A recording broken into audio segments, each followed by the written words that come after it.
그날 무대 뒤 김용빈의 눈빛은 이상했다. 밝고 유쾌하던 그가 갑자기 무대 밖으로 사라졌다. 팬들은 숨을 죽였고 스태프는 무전기를 붙잡고 달려갔다. 아무도 몰랐다. 단 몇 분 후에 그가 흘릴 고백이 모두의 심장을 찢을 줄은.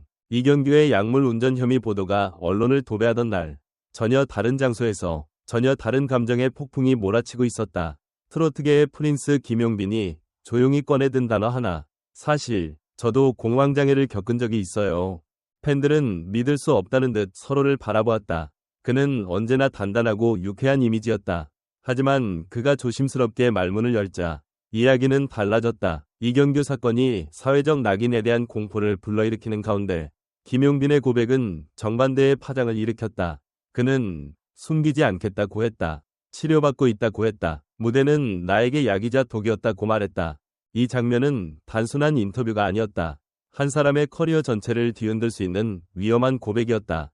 그럼에도 불구하고 그는 감정이 울컥한 듯 말끝을 삼켰고 곧장 눈시울을 붉혔다. 누군가는 왜 이 타이밍에 말하냐고 했지만 팬들은 오히려 그 용기에 박수를 보냈다. 김용빈은 진짜다. 치유받아야 할 사회에서 그는 빛이다. 이경규 사건이 터지자 대한민국은 또다시 약물과 정신과에 대한 민감한 논쟁에 휘말렸다. 일부는 정당한 처벌을 요구했고 일부는 약이라는 단어만으로 프레임을 씌우려 했다. 공황장애, 불안장애, 우울증 치료를 받는 이들에겐 그 자체로 도장 찍힌 낙인이기도 했다. 하지만 김용빈은 그 논란 속에서 예외적 존재로 떠올랐다. 그는 트로트 무대 위에서 수없이 웃고 노래하고 박수를 받았지만 무대 아래에선 늘 조용한 사람이었다. 대기실에선 이어폰을 끼고 깊은 호흡을 반복하곤 했다. 그리고 아무 말 없이 무대로 나섰다. 관객이 몰라야 했던 그의 사투가 이제야 드러났다. 그의 고백 이후 위료계와 연예계 모두 긍정적인 충격에 빠졌다. 한 정신의학 교수는 방송에서 이렇게 말했다. 김용빈 씨의 고백은 단순한 연예인 뉴스가 아닙니다. 정신건강 문제를 감춘 채 살아가는 수많은 이들에게 깊은 위로이자 선언입니다. 팬 커뮤니티에는 그를 응원하는 글들이 쏟아졌고 일부 팬은 자신의 공황장애 경험을 공개하며 서로를 지지했다. 김용빈은 단순한 가수가 아닌 하나의 목소리가 되었다. 그는 고백 이후 인터뷰에서 이렇게 말했다. 누군가는 말했어요. 넌 약한 모습을 보이면 안 된다고. 근데 전 이젠 그렇게 생각 안 해요. 약한 걸 감추는 게 진짜 용기 있는 건 아니잖아요. 이 말은 하나의 선언이었다. 무대 위 화려한 조명이 꺼진 뒤에도 김용빈은 팬들과 함께 살아있는 인물임을 증명한 순간이었다. 그 후 그의 무대는 더 깊어졌다. 같은 곡을 불러도 듣는 사람의 마음을 꿰뚫는 감정이 생겨났다. 사랑은 눈물의 씨앗.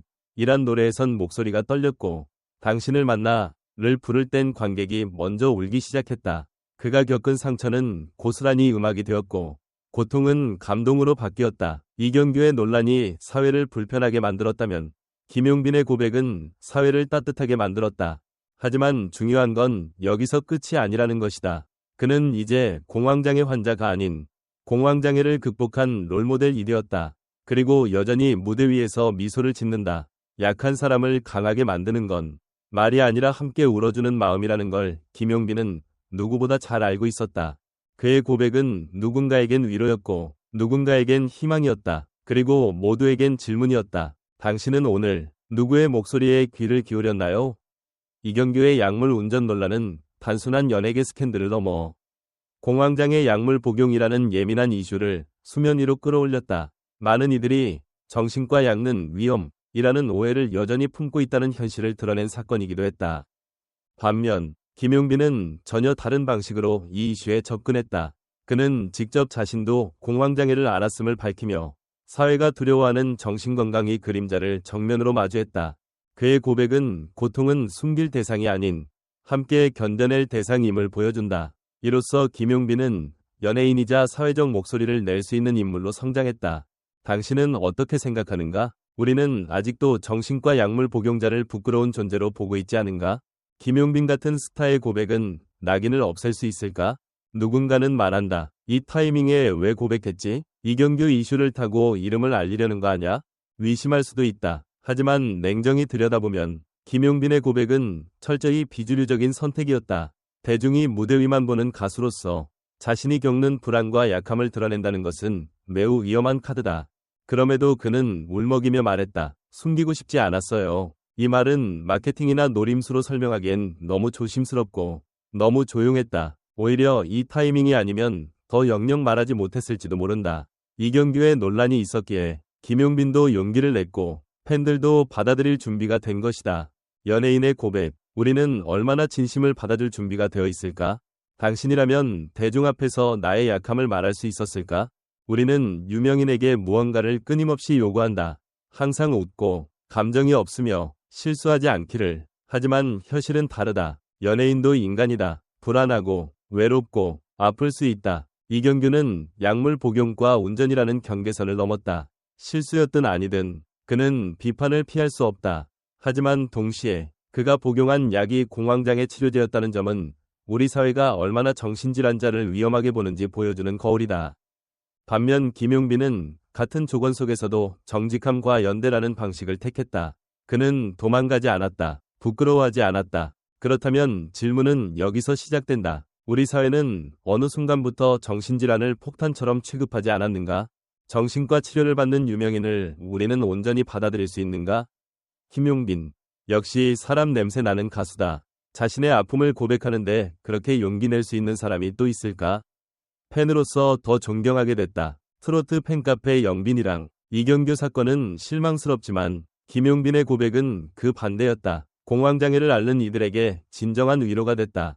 유튜브 댓글 중 이제야 알겠다. 무대에서 그가 왜 그토록 감정이 깊었는지. 그건 그냥 연기가 아니라 진심이었던 거다.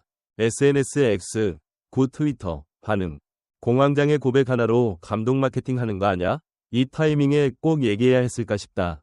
익명 커뮤니티 비판글. 우리 사회가 아직 정신건강 문제에 대해 이해보다 오해가 많다는 게 더 슬프다. 김용빈이 그 벽을 조금은 허문 것 같다. 팬 유튜버 채널 라이브 중 멘트. 정신건강의학과 전문의 오진승, 닥터 프렌즈. 이경규 사건이 오히려 많은 공황장애 환자들에게 낙인이 될 수 있었는데 김용빈 씨의 고백이 그런 우려를 중화시켜주는 상징적 역할을 했다. 문화심리학자 이소영 교수, 오호대학교. 유명인의 약함 고백은 사회적 편견을 깨는데 중요한 역할을 한다. 김용빈은 단지 고백한 게 아니라 연대의 메시지를 전달한 셈이다. 연예계 평론가 김도형, 이경규는 침묵으로 일관했지만 김용빈은 정면 돌파를 택했다. 이 차이는 향후 두 사람의 이미지에 큰 영향을 줄 것이다. 지금은 정직함이 곧 신뢰다. 그날 무대 뒤 김용빈의 눈빛은 이상했다. 밝고 유쾌하던 그가 갑자기 무대 밖으로 사라졌다. 팬들은 숨을 죽였고 스태프는 무전기를 붙잡고 달려갔다. 아무도 몰랐다. 단 몇 분 후에 그가 흘릴 고백이 모두의 심장을 찢을 줄은. 이경규의 약물 운전 혐의 보도가 언론을 도배하던 날, 전혀 다른 장소에서 전혀 다른 감정의 폭풍이 몰아치고 있었다. 트로트계의 프린스 김용빈이 조용히 꺼내든 단어 하나. 사실 저도 공황장애를 겪은 적이 있어요. 팬들은 믿을 수 없다는 듯 서로를 바라보았다. 그는 언제나 단단하고 유쾌한 이미지였다. 하지만 그가 조심스럽게 말문을 열자 이야기는 달라졌다. 이경규 사건이 사회적 낙인에 대한 공포를 불러일으키는 가운데 김용빈의 고백은 정반대의 파장을 일으켰다. 그는 숨기지 않겠다고 했다. 치료받고 있다고 했다.